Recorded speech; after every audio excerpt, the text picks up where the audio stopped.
Hello everyone, welcome back to Padhle channel. So आप लोग कैसे हैं? आई होप आप सभी अच्छे हो। और आप लोग बहुत टाइम से कह रहे थे मैम अप्लाइड मैथमेटिक्स के लिए हमारे लिए सिलेबस ला दीजिए जो रिवाइज्ड होकर के आया है। और ये तो सबको पता ही है कि टर्म 1 टर्म 2 के पेपर्स नहीं होंगे, अब एक ही पेपर रहेगा, राइट। सो आज की क्लास में हम कोई टॉपिक या कोई इंपॉर्टेंट टॉपिक्स की बात नहीं करने वाले हैं, कोई क्वेश्चंस नहीं डिस्कस करने वाले हैं।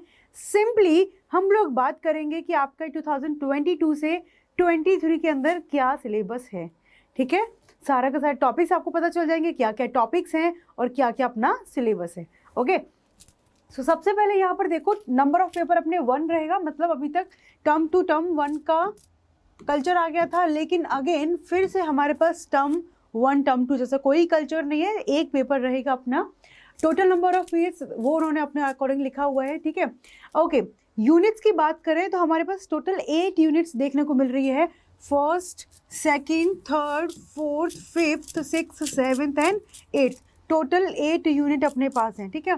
पहला यूनिट जो कह रहा है अपना numbers quantification and numerical applications. Second unit जो है अपना एल्जेब्रा है। थर्ड जो है कैलकुलस है। ओके, जो सीबीएसई में है वो भी मैं टिक करती जाती हूँ, प्रोबेबिलिटी डिस्ट्रीब्यूशंस है। And fifth one your inferential statistics है। Sixth one is your index numbers and time based data है। Seventh one your financial mathematics है। And eighth one your linear programming, ये भी अपना सीबीएसई में है। मतलब कुछ टॉपिक सीबीएसई में है, कुछ टॉपिक सीबीएसई में नहीं है, ठीक है। इधर इतने मार्क्स का पेपर रहेगा अपना, 80 मार्क्स का, और 20 मार्क्स आपको पता है इंटरनल असेसमेंट्स के थ्रू मिलेंगे। सो 80 मार्क्स में से सबसे ज़्यादा वेटेज देखा जाए तो ये 15 जो अपना फाइनेंशियल मैथमेटिक्स से मिल रहा है। सो ये इस पर स्टार मार्क लगाओ। और उसके बाद हम बात करें 15 एक और जगह अपना कैलकुलस, कैलकुलस भी बहुत इंपॉर्टेंट है। ओके, इसके बाद अपने पास है ये वाला। देन 10 मार्क्स के अपने पास 2 टॉपिक्स हैं, एल्जेब्रा है और एक अपना प्रोबेबिलिटी डिस्ट्रीब्यूशन है। बाकी तो सब छोटा मोटा कवर करना पड़ेगा, ठीक है। सो सबसे पहले यूनिट 1 के अंदर हम आ जाते हैं और डिस्कस करते हैं कि यूनिट 1 में क्या क्या अपना टॉपिक है और क्या क्या नहीं है। सो सबसे पहले यूनिट 1 बता ही दिया, numbers quantification and numerical application है, ठीक है। यहाँ पर ये है learning outcome, students will be able to, और ये अपना एक्सप्लेनेशन एक तरीके से, तो पूरा डिटेल में, और ये अपना टॉपिक के नेम है बेसिकली कि यहाँ पर क्या क्या हम लोग पढ़ेंगे। तो सबसे पहले मॉड्यूलो अर्थमेटिक के बारे में बात करेंगे, ठीक है। मॉड्यूलो अर्थमेटिक के बाद हम लोग कॉन्ग्रुएंस मॉड्यूलो की बात करेंगे। बहुत अच्छे अच्छे टॉपिक्स हैं, और ये आपके आगे वाली जो हायर मैथमेटिक्स होती है वहाँ पर भी ये टॉपिक्स अपने को देखने के लिए मिलते हैं। यहाँ पर आप बात करें तो define modulus of N integer, apply arithmetic operations using modular arithmetic rules, ये सब हम लोग इस तरह सीखने वाले हैं, ठीक है। कॉन्ग्रुएंस मॉडुलो के अंदर define congruence modulo, apply the definition in various problems की हम लोग बात करेंगे। एंड नेक्स्ट अपना alligation and mixture. Alligation and mixture की बात करें तो इसके अंदर understand the rule of alligation to produce a mixture at a given price, है ना। Determine the mean price of a mixture, apply rule of alligation, apply rule of alligation की हम लोग बात करेंगे। तो यहाँ पर ये हमारे पास टॉपिक्स हैं किसके अंदर, numbers quantification and numerical applications. उसके साथ साथ हम लोग बात करें न्यूमेरिकल प्रॉब्लम्स भी आएंगे, solve real life problems mathematically. वो अपने को पता है कि जितना हम लोग करेंगे उसके बेस्ड हम लोग रियल लाइफ प्रॉब्लम भी सॉल्व करेंगे उसके ऊपर। Then boats and streams, upstream and downstream, ये भी हम रियल लाइफ प्रॉब्लम डिस्कस करेंगे बोट से रिलेटेड। इसमें क्या distinguish between upstream and downstream, express the problem in form of an equation. उसके बाद पाइप्स एंड सिस्टर्न्स की बात करते हैं। पाइप्स एंड सिस्टर्न्स अपने बचपन में थोड़े बहुत पढ़ा होता है, ठीक है। उसके बाद रेसेस एंड गेम्स के बारे में। तो ये सारा हमारा यहाँ पर क्या चल रहा है, एक तरीके से सारे रियल लाइफ प्रॉब्लम चल रही है इस 1.5 के अंदर। सो यहाँ पर compare the performance of 2 players with respect to time and distance, ठीक। आगे है अपना न्यूमेरिकल इनइक्वालिटीज, इनइक्वालिटीज की बात करेंगे।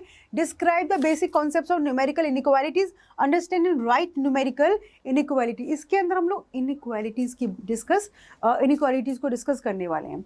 नेक्स्ट अपना आ जाता है यूनिट 2। तो ये था पूरा यूनिट 1 जिसके अंदर मॉडुलो अर्थमेटिक, इधर सेकंड है congruence modulo, alligation and mixture की बात करेंगे। न्यूमेरिकल प्रॉब्लम जो अपना रियल लाइफ बेस्ड प्रॉब्लम्स है जिसके अंदर boats and stream, pipes and cisterns, races and games के बारे में डिस्कस करेंगे। And after that we have numerical inequalities, ठीक है। Next topic is your algebra, unit 2 is your algebra. तो यूनिट 2 के अंदर हम लोग बात करें तो सबसे पहले matrices and types of matrices की बात करेंगे, ठीक है। इसके अंदर डिफाइन मैट्रिक्स की मैट्रिक्स क्या होती है, identify different kind of matrices, there are lots of type of matrices, वो सब डिस्कस करेंगे अपना, कि zero matrix, unit matrix, scalar, diagonal, कई सारे एग्जांपल्स होते हैं, ठीक है। एंड फिर अपना फाइंड द साइज और ऑर्डर ऑफ मैट्रिसेस। तो ये पहले हो गया matrices and type of matrices के अंदर, ठीक है। सेकंड में अपने पास है इक्वालिटी ऑफ मैट्रिसेस, ठीक है। Then transpose of a matrix, symmetric and skew symmetric matrix. यहाँ पर 3 टॉपिक है, एक ये रहा और ये पूरा का पूरा तीसरा टॉपिक। सो 2 मैट्रिक्स की इक्वालिटी कब पॉसिबल है, कब इनको इक्वल करेंगे, ट्रांसपोज क्या होता है वो कैलकुलेट करेंगे, सीखेंगे, and skew and symmetric matrix के बारे में बात करेंगे। सो determine equality of 2 matrices, write transpose, and okay fine, define symmetric and skew symmetric matrix. Next इसके अंदर आता है algebra of matrices. Algebra of matrices की बात चल रही है, जिसके अंदर है perform operations like addition, subtraction on matrices of same order, वो मैं आपको सिखाऊंगी जब हम लोग मैट्रिक्स की बात करेंगे। And perform multiplication of 2 matrices of appropriate order, perform multiplication of a scalar with a matrix. So basically यहाँ पर ऑपरेशंस लगा रहे हैं, एल्जेब्रा लगा रहे हैं अपना किस पर, मैट्रिक्सेस के ऊपर, addition, subtraction, multiplication with a scalar. So there are few rules, वो हम लोग डिस्कस करेंगे आगे। इसके बाद मिलता है अपने को डिटर्मिनेंट्स। यहाँ तक मैट्रिक्स चल रहा था, डिटर्मिनेंट्स में find determinant of a square matrix, ये भी समझ में आ जाएगा व्हाट इज स्क्वायर मैट्रिक्स, अभी तो नहीं पता। And use elementary properties of determinants, यहाँ पर प्रॉपर्टीज आएंगी। डिटर्मिनेंट जो है प्रॉपर्टीज के लिए बहुत फेमस है, कि प्रॉपर्टीज इफ यू नो तो बहुत आसान हो जाते हैं डिटर्मिनेंट की क्वेश्चन करना, otherwise it is little difficult, ठीक है। आगे दे रखा है इधर, जो हम लोग अभी नहीं डिस्कस करेंगे बिकॉज इनको मैं डिक्टेट करूँ, singular non singular, so you don't know this time, but जब हम इस चैप्टर की बात करेंगे आप बहुत अच्छे से इसको समझ जाएंगे, ठीक है। इनवर्स ऑफ अ मैट्रिक्स की बात करेंगे, फिर यहाँ पर मैट्रिक्स का इनवर्स फाइंड आउट करेंगे, स्क्वायर मैट्रिक्स का, और प्रॉपर्टीज फाइंड आउट करेंगे। Then this is very important है ना, यहाँ से हमेशा एक क्वेश्चन अपना आता है, solving system of simultaneous equations using matrix method and Cramer's rule. तो यहाँ पर अपने पास 2 रूल है, एक तो मैट्रिक्स मेथड है और एक क्रेमर रूल है। तो 2 अलग अलग मेथड्स हैं, क्रेमर रूल और एक मैट्रिक्स मेथड, ठीक है। सो यहाँ पर हो गया solving system of simultaneous equation. तो ये हमारे एल्जेब्रा के अंदर पूरा का पूरा मैट्रिसेस और डिटर्मिनेंट को रखा हुआ है इन्होंने, ठीक। नेक्स्ट अपने पास आता है कैलकुलस यूनिट 3। कैलकुलस के अंदर हम बात करें हायर ऑर्डर ऑफ डेरिवेटिव, मतलब यहाँ पर इन्होंने इसके अंदर सिर्फ मैट्रिसेस और डिटर्मिनेंट को रखा हुआ है एल्जेब्रा के अंदर। एंड यहाँ पर कैलकुलस में पहला अपना सब topic if you can see, यहाँ पर लिखा हुआ है डिफरेंशिएशन एंड इट्स एप्लीकेशन। तो सबसे पहले हम बात करेंगे डिफरेंशिएशन के बारे में। तो यहाँ पर है higher order derivative. Higher order derivative मतलब अभी तक आपने शायद फिजिक्स में भी यूज़ किया होगा, differentiation dy by D x. अब हम बात करेंगे d2y बाई डी एक्स, तो मतलब डबल डिफरेंशिएशन की बात करेंगे, ठीक। नेक्स्ट अपना application of derivatives, it is very very important, मतलब बहुत अच्छा शानदार टॉपिक है, इसको हम शॉर्ट फॉर्म में AOD भी बोलते हैं, एप्लीकेशन ऑफ डेरिवेटिव्स। तो यहाँ पर determine the rate of change of various quantities, understand the gradient of tangent and normal at a curve given point, write the equation of tangents and normal to a curve at a given point. So basically हमारे पास syllabus में जो है that is tangent and normal वाला case आपके लिए बहुत कम है। CBSE में ये मतलब जो नॉर्मल 12th क्लास के बच्चे जो पढ़ते हैं ना, जो जिनके पास अप्लाइड मैथमेटिक्स नहीं होता है, उनके लिए it is a very vast topic है ना। सॉरी, आगे अपना है marginal cost and marginal revenue using derivatives, it is also very important। इसके अंदर हम लोग डिस्कस करेंगे define marginal cost and marginal revenue and marginal cost and marginal revenue that we have to find out। तो ये चल रहा है अपना differentiation and its application। तो यहाँ पर जाकर के हमारी application जो है स्टार्ट हो जाती है, और इधर higher order derivative के अंदर determine second and higher order derivative, understand differentiation of parametric functions and implicit function. It's a very nice and very important. Implicit functions क्या होते हैं एंड पैरामेट्रिक फंक्शन क्या होते हैं और इनका डिफरेंशिएशन कैसे करना है, ये बात भी हम सीखने वाले हैं। ठीक है, आगे चल के हमारे पास आ जाता है इंक्रीजिंग और डिक्रीजिंग फंक्शन। जो मैं आपको एओडी की बात कर रही थी, ये एओडी का एक सब टॉपिक है, ये अपना एओडी का एक सब टॉपिक है, ये अपना दूसरा टॉपिक है और ये अपना तीसरा टॉपिक है। मतलब एओडी का मुझे लगा टॉपिक है ही नहीं, यहाँ पर तो अपने पास इंक्रीजिंग डिक्रीजिंग और मैक्सिमम मिनिमा भी दे रखा है। सो 3.4 इंक्रीजिंग डिक्रीजिंग फंक्शन के अंदर क्या बात हो रही है, weather a function is increasing decreasing, ये हमें सीखना होगा कि फंक्शन जो दे रखा है क्या वो इंक्रीजिंग है क्या वो डिक्रीजिंग है, ये सीखेंगे। नेक्स्ट अपने पास है determine the condition for a function to be increasing और डिक्रीजिंग, कि क्या कंडीशन होगी जिससे हम फाइंड आउट करेंगे कि हमारा फंक्शन जो है इंक्रीजिंग और डिक्रीजिंग होगा। ठीक है, नेक्स्ट अपने पास है 3.5 में maxima and minima. So determine critical points of the function. Okay, यहाँ से हम लोग इसकी बात करेंगे, क्रिटिकल पॉइंट्स क्या है, ठीक, और इसके बाद find the points of local maxima in local minima. जब मैं आपको पढ़ाऊंगी then I let you know कि क्या डिफरेंस होता है, corresponding local maximum local minimum values, साथ के साथ उनकी वैल्यूज भी फाइंड आउट करेंगे। उसके बाद ये तो लोकल हो गया, फिर हम एब्सोल्यूट मैक्सिमम मिनिमा के पॉइंट्स की बात करेंगे और उनकी वैल्यूज की बात करेंगे, और along with solve applied problems, कुछ अपने general real life based problems होगी जिसको हमें सॉल्व करना होगा। सो यहाँ पर हम बात करें, ये टॉपिक बहुत इंपॉर्टेंट है अपना, मैक्सिमम मिनिमा हो गया, अपना ये इंक्रीजिंग डिक्रीजिंग हो गया, और इससे पहले जो हमने डिस्कस किया था ये अपना टेंजेंट नॉर्मल हो गया। ये higher order derivative it is simple, इसमें कोई ज़्यादा पापड़ नहीं बेलने, और इधर ये अपने को कुछ प्रॉब्लम्स जो है डिस्कस करनी होंगी। क्लियर, समझ में आ गया कि क्या क्या अपने टॉपिक्स हैं। हम सबसे पहली बात एक मैं बता दूं कि आप लोग ये जो नया अपना सिलेबस आया है इसका एक हार्ड कॉपी अपने पास निकलवा के रखिए।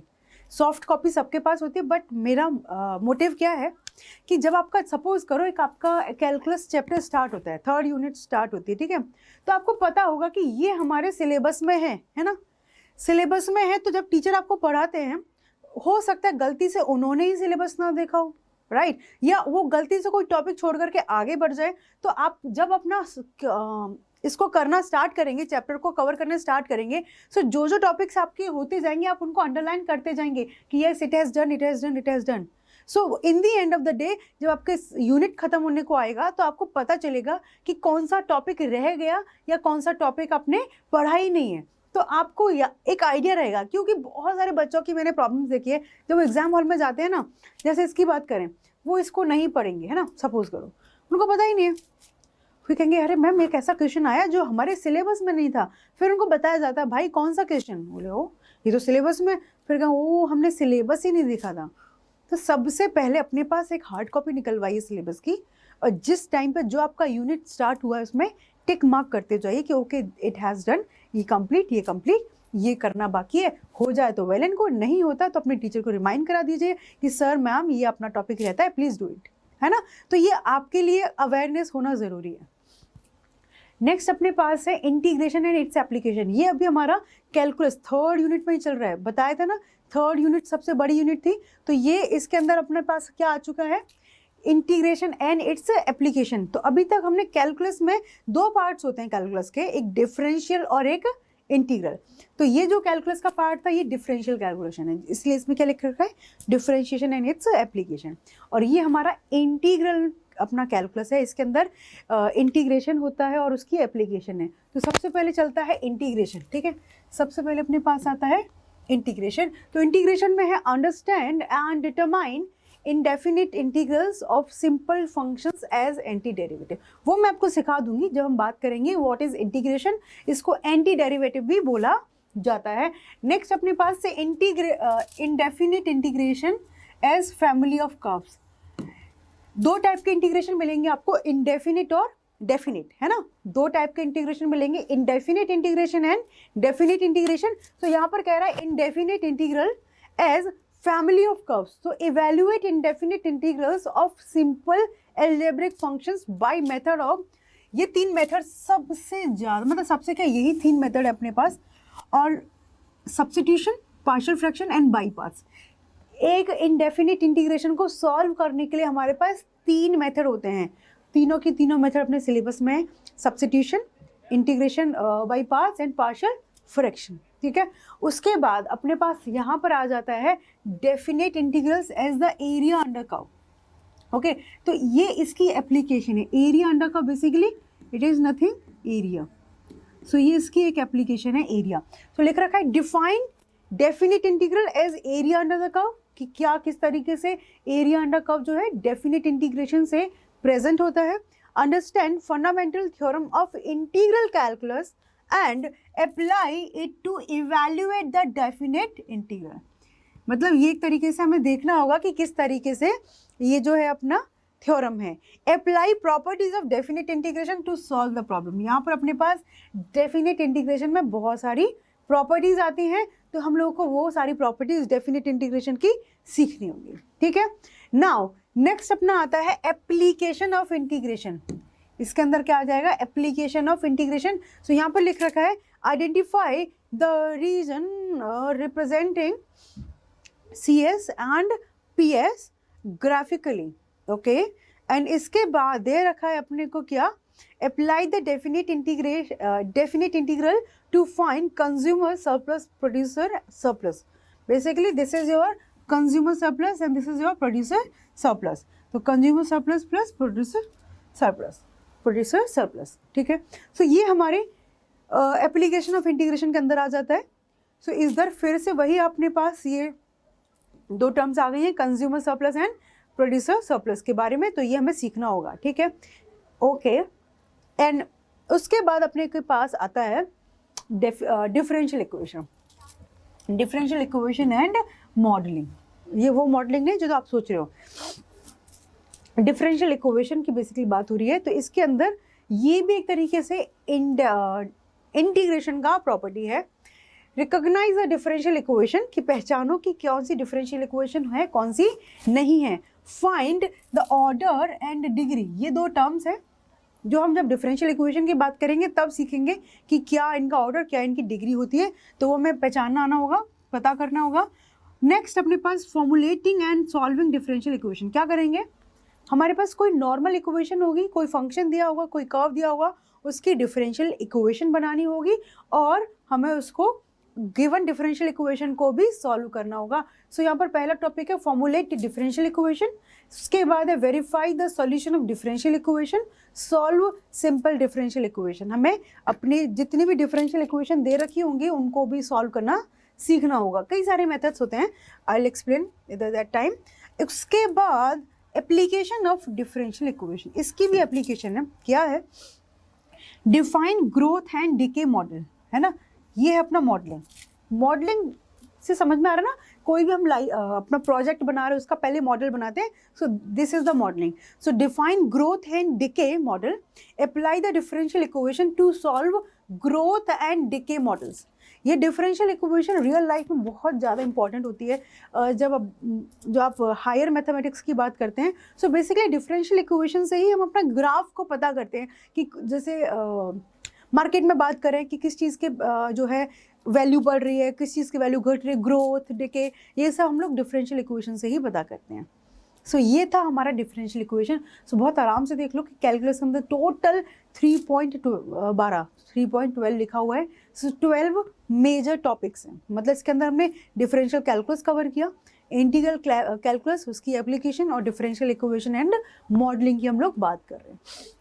उसके बाद आता है अपना क्या, प्रोबेबिलिटी डिस्ट्रीब्यूशन। ये है अपना यूनिट 4। प्रोबेबिलिटी डिस्ट्रीब्यूशन की हम बात करें, इसके अंदर सबसे पहले है प्रोबेबिलिटी डिस्ट्रीब्यूशन, जिसमें हम डिस्कस करेंगे understand the concept of random variable and it's probability distribution.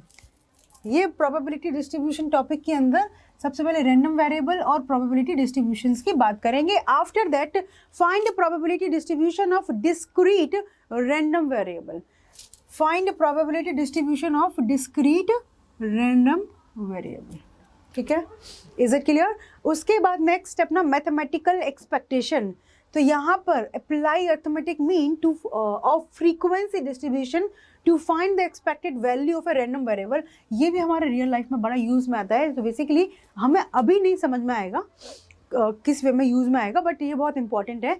Apply arithmetic mean of frequency distribution to find the expected value of a random variable, ठीक है। नेक्स्ट अपने पास वेरिएंस। वेरिएंस वैसे आप लोग ये सब स्टैटिस्टिक्स में पढ़ते हैं, पर प्रोबेबिलिटी में डिस्ट्रीब्यूशन में भी अपना वेरिएंस आता है। इसके अंदर है calculate the variance and standard deviation of a random variable. हम अपना स्टैटिस्टिक्स में तो पढ़ते ही हैं, यहाँ प्रोबेबिलिटी डिस्ट्रीब्यूशन के अंदर भी वेरिएंस एंड स्टैंडर्ड डेविएशन की बात करते हैं, ठीक है। उसके बाद आता है अपना binomial distribution. So binomial distribution basically Bernoulli trials पर डिपेंड होता है। आप लोगों के लिए सारी बातें नई लग रही होंगी, बट एक बार सिलेबस को देखना ज़रूरी इसलिए है क्योंकि हमें जब भी हम लोग ये सारे टॉपिक्स पढ़ेंगे तो दिमाग में होना चाहिए कि क्या टॉपिक्स अपने लिए इंपॉर्टेंट है, ठीक है। So identify the Bernoulli trials and apply binomial distribution. उसके बाद evaluate mean, variance and standard deviation of binomial distribution. और ये आगे कुछ कुछ फॉर्मूला है जिनकी अभी ज़रूरत नहीं है। जब आप लोग एक तरीके से ये मैंने वहाँ से उठाया कि यहाँ पर आपको एक शॉर्ट नोट्स की फॉर्म में भी मिलेगा, बाद में आपको कभी रिवाइज क्विक रिविजन करना है, so definitely you can see from here. Okay, समझ आया। तो यहाँ पर ये वाले टॉपिक्स अपने हैं mean, variance and standard deviation of binomial distribution. उसके बाद पॉइजन डिस्ट्रीब्यूशन है और एक नॉर्मल डिस्ट्रीब्यूशन है। ये सब एक तरीके से बताऊँ तो आपके लिए हायर मैथमेटिक्स वाली बात कर रखी है। ये सीबीएसई वाले मैथमेटिक्स जो नॉर्मल साइंस स्ट्रीम वाले बच्चे उनके में नहीं होता, तो it's very good mathematics. Poisson distribution की बात करें तो understand the conditions of Poisson distribution, ठीक है। Evaluate the mean and variance of Poisson distribution. यहाँ पर डिफरेंस देखना, ये बाइनोमियल डिस्ट्रीब्यूशन में चल रहा है, ये बाइनोमियल डिस्ट्रीब्यूशन में चल रहा है और यहाँ पर ये पॉइजन डिस्ट्रीब्यूशन में चल रहा है, ठीक है। तो यहाँ पर भी मीन, वेरिएंस सब कुछ अपने को फाइंड आउट करना है। और फिर आ जाता है अपना नॉर्मल डिस्ट्रीब्यूशन। तो अकॉर्डिंगली कि हमें नॉर्मल डिस्ट्रीब्यूशन को समझना है। उसके बाद यहाँ पर भी अपने को स्टैंडर्ड, नॉर्मल, वेरिएट, इसको भी समझना है कि कैसे फाइंड आउट करना है। और area relationship between mean and standard deviation, मतलब कि क्या उनका एरिया रिलेशनशिप होगा किसके बीच में, मीन और स्टैंडर्ड डेविएशन के बीच में, ये भी अपने को यहाँ पर सीखना है। ये फॉर्मूलाज पर अभी अपना बिल्कुल भी ध्यान मत देना, ये उस टाइम के लिए है जब आपका सिलेबस हो चुका होगा और आपको एकदम से फटाफट से रिवाइज करना है। So you can revise from here, ठीक है। उसके बाद आता है अपना यूनिट 5। इन यूनिट 5 में क्या लिख रखा है, इन्फरेंशियल स्टैटिस्टिक्स, इन्फरेंशियल स्टैटिस्टिक्स, ठीक है। सो यहाँ पर है पहला point, population in sample. Statistics आप सभी को पता है किस पर्पज से काम आता है, एक डेटा का एनालिसिस करने के लिए काम आता है। इसके ऊपर तो लोग 3-3 साल का बैचलर डिग्री भी करते हैं। स्टैटिस्टिक्स पे एक अपना कैलकाटा में कॉलेज है, मतलब कई जगह अच्छे कॉलेज है, ISI करके कॉलेजेस हैं जो आपको स्टैटिस्टिक्स पर पूरा क्या कराते हैं, वो लोग बैचलर डिग्री कराते हैं। सो ये बहुत इंपॉर्टेंट एक तरीके से सब्जेक्ट है स्टैटिस्टिक्स अपने आप में, जिससे पूरा आप एनालिसिस करते हैं डेटा का। तो हो सकता है पूरी कंट्री का आप करें, कभी किसी कंपनी के डेटा का एनालिसिस करते हैं, हर डेटा का कि कौन कितना अर्न कर रहा है, कितना ग्रोथ चल रही है, पॉपुलेशन कितनी है कंट्री में, सारा कुछ। सो यहाँ पे पॉपुलेशन एंड सैंपल से अपने को समझ आया कि define population and sample, differentiate between population and sample, ये दोनों में डिफरेंस सीखेंगे। Define a representative sample from a population, differentiate between a representative and non representative sample, सारा डेफिनेशन वाला काम चल रहा है। Draw a representative sample using sample random sampling. Wow, क्या टंग कहते हैं ना, टंग वो है अपना टंग ट्विटर, क्या कहते हैं, sample using simple random sampling, tongue twister, right, tongue twister.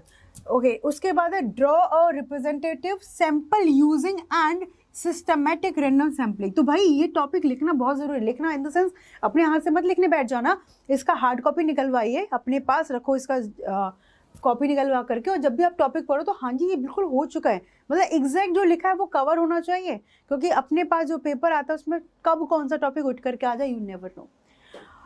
ये तो था पॉपुलेशन एंड सैंपल के बारे में। इसके बाद आ जाता है अपना parameter and statistics and statistical interference. इधर बात करेंगे define parameter and reference of population, reference, define statistics with reference to sample, explain the relation between parameter and statistics, ठीक, explain the limitation of statistic to generalise the estimation for population, interpret the concept of statistical significance and interference, state central limit theorem, ठीक है। उसके बाद explain the relation between population sampling distribution sample। मतलब बहुत सारे topic है भाई इस यूनिट में। कौन सा है? यूनिट 5। यूनिट 5 कितने मार्क्स का था? एक बार चलें क्या दौड़ के वापस? यूनिट 5 अपना 5 मार्क्स का है। ओ 5 नंबर के लिए बड़ी मेहनत करनी पड़ेगी। चलो उसके बाद अपना आ जाता है टी टेस्ट, मतलब 1 sample t test and 2 independent group t test. Define a hypothesis, differentiate between null and alternate hypothesis, define and calculate degree of freedom. ओहो heavy word। Test null hypothesis and make interference using t test statistic for 1 group 2 independent groups. यहाँ पे यही लिख रखा था 1 sample t test and 2 independent group t test, ठीक है।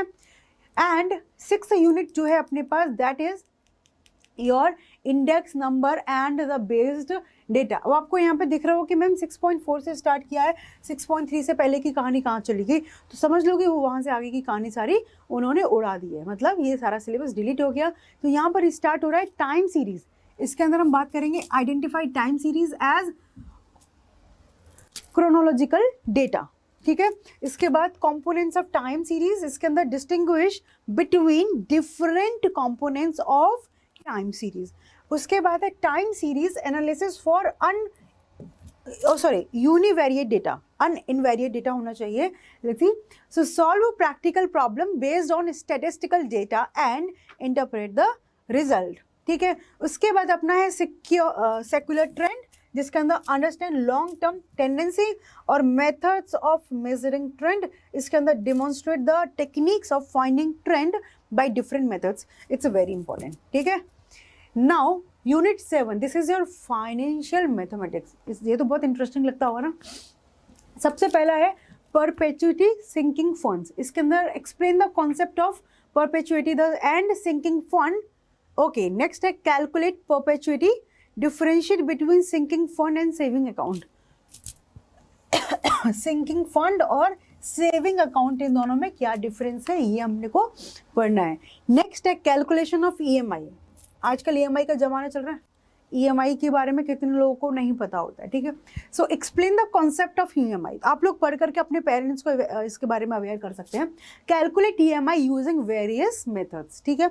Next अपने पास calculation of returns, nominal rates of return, ठीक है। So explain the concept of rate of return, nominal rate of return. आप आराम से अपने पेरेंट्स को अवेयर कर सकते हैं जिस तरीके से क्या रिटर्न मिलेगा, क्या इसके रेट्स चल रहे हैं। Calculate rate of return and nominal rate of return. Next अपने पास कंपाउंड एनुअल ग्रोथ रेट। इधर हम बात करेंगे understand the concept of compound annual growth rate, ठीक है। Differentiate between compound annual growth rate and annual growth rate. इन दोनों के बीच में अपने को यहाँ पर डिफरेंस पढ़ना होगा। And then calculate compound annual growth rate. ये अपने को कोई याद नहीं रखना कि ये याद रखना है, इसीलिए मैं कह रही हूँ कि सिलेबस काफ़ी इस तरीके से एक एक लाइन के थ्रू लिखा हुआ है, तो बस हमें पता होना चाहिए कि ये हमें आता है।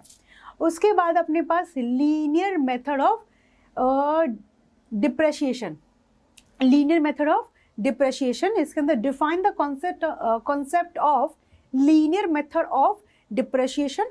नेक्स्ट है interpret cost, residual value and useful life of an asset from the given information. And last है कैलकुलेट डिप्रेशिएशन। सो ये बड़ा ही अपना इंपॉर्टेंट है, ठीक। ये था अपना यूनिट 7 और अब बात आती है यूनिट 8 के बारे में। This is your linear programming, ठीक है। तो यहाँ पर है पहले इंट्रोड्यूस एंड रिलेटेड टर्मिनोलॉजी, कि क्या क्या यहाँ पर टर्मिनोलॉजी जो अपनी यूज होने वाली है वो अपने को पता होना चाहिए।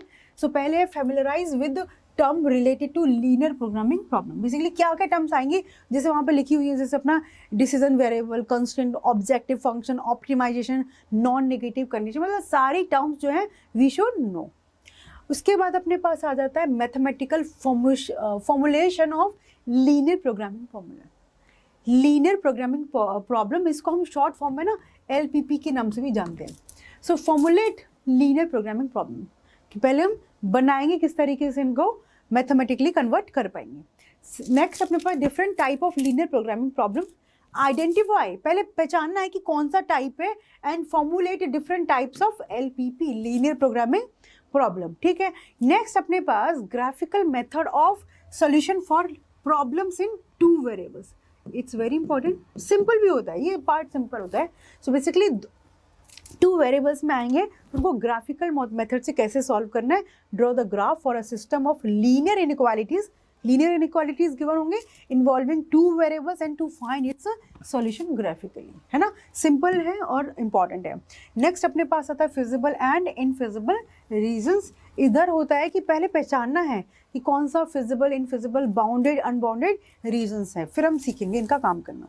यहाँ पर उनका सॉल्यूशन लिख रखा है, feasible and infeasible solutions, optimal feasible solution. तो we have to find out कि कैसे फिजिबल होता है, कैसे इनफिजिबल सॉल्यूशन निकालते हैं, और कैसे optimal feasible solution find out करना होता है। तो ये अपने सारा सिलेबस है, काफ़ी बड़ा अपना सिलेबस है, तो इसीलिए लास्ट तक जाते जाते आप लोग चीज़ों को भूलना स्टार्ट कर देंगे कि कौन सा क्या टॉपिक है। सो आई विल सजेस्ट कि आप इसका एक प्रिंट आउट निकलवा करके अपने साथ रखें, हैंडी रखें उसको। जब आपका जो यूनिट स्टार्ट हो जाए उधर टिक मार्क करते जाए कि येस हमने इसको कवर कर लिया है। और आप जब अपने एग्जाम के लिए प्रिपेयर करोगे ना, उस टाइम के लिए भी बड़ा यूज़फुल होगा। कैसे कि आप पढ़ाई कर रहे हो, अपना रिवाइज़ करना स्टार्ट किया, तो आप टिक करते जाओगे, अच्छा ये रिवाइज़ कर ले, ये टॉपिक मुझे आता है, ये टॉपिक मैंने टच नहीं किया, ये टॉपिक मुझे टफ लगता है, सो यू शुड नो, है ना। तो मैं बाद में पता होगा कि ये टॉपिक मैंने टच भी नहीं किया।